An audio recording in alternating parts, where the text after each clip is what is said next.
آگے اللہ تبارک و تعالی ارشاد فرماتا ہے آیت نمبر 277 میں، ان الذین آمنوا وعملوا الصالحات واقاموا الصلاة وآتوا الزکاة لهم اجرهم عند ربهم ولا خوف علیہم ولا هم يحزنون۔ ان الذین آمنوا، بے شک جو لوگ ایمان لائے، وعملوا الصالحات اور اچھے کام کیے، صالح اعمال کیے، قابل قبول عمل کیے، وَأَقَامُوا الصَّلَاةَ اور نماز کو قائم کیے، وَآتَوُا الزَّكَاةَ اور زکوٰۃ ادا کیے، لَهُمْ أَجْرُهُمْ عِنْدَ رَبِّهِمْ لَهُمْ أَجْرُهُمْ عِنْدَ رَبِّهِمْ ان کے رب کے پاس ان کا بدلہ بھرپور ہے، ان کا بدلہ موجود ہے ان کے رب کے پاس، یعنی جب وہ اپنے رب کے یہاں حاضر ہوں گے تو اللہ تبارک و تعالیٰ کی طرف سے ان کو مکمل اجر مل جائے گا۔ ولا خوف علیہم اور ان پر کسی قسم کا ڈر نہیں، ولا ہم یحزنون اور نہ وہ غمزدہ ہوں گے، نہ غمزدہ ہونے والے ہوں گے۔ یعنی جو آدمی ایمان لائے، عمل صالح کرے، نماز قائم کرے، جو حقوق اللہ میں سب سے اونچی عبادت ہے نماز، حقوق اللہ میں اللہ سے تعلق میں سب سے اونچی عبادت جو ہے وہ نماز ہے، اس کو قائم کرے، وَآتَوُا الزَّكَاةَ اور بندوں کے حقوق میں جو ہے ان کا خیال کرنا، اس میں جو ہے وَآتَوُا الزَّكَاةَ اور وہ زکوٰۃ ادا کرے، یہ بندوں کا خیال کرے۔ یعنی اللہ تبارک و تعالی بندوں کے حقوق میں جو ایک اونچی چیز رکھا ہے وہ ہے زکوٰۃ کا ادا کرنا۔ جو ارکان اسلام جو ارکان اسلام ہے اس میں حقوق العباد میں جو سب سے اعلیٰ شے ملتی ہے وہ زکوٰۃ کا عطا کرنا ہے، زکوٰۃ نکالنا، صدقہ دینا لوگ کو۔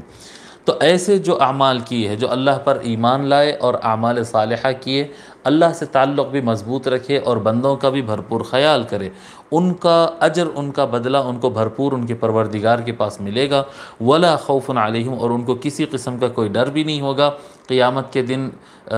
کیا کہتے ہیں،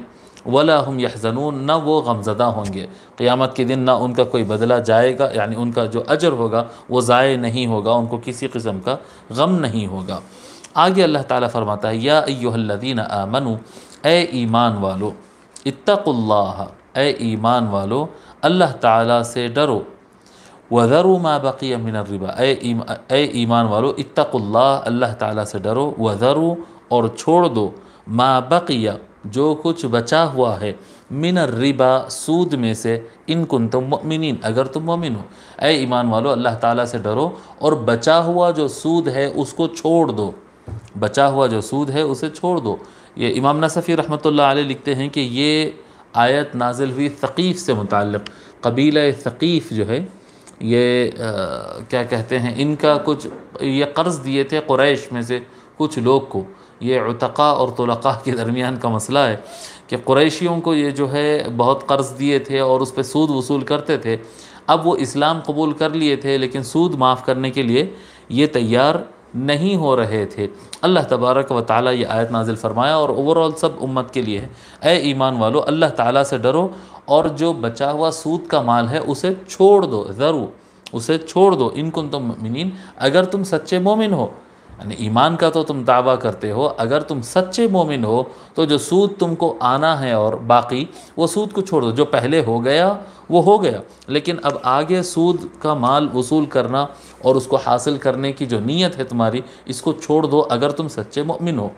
اور اگر تم ایسا نہ کرو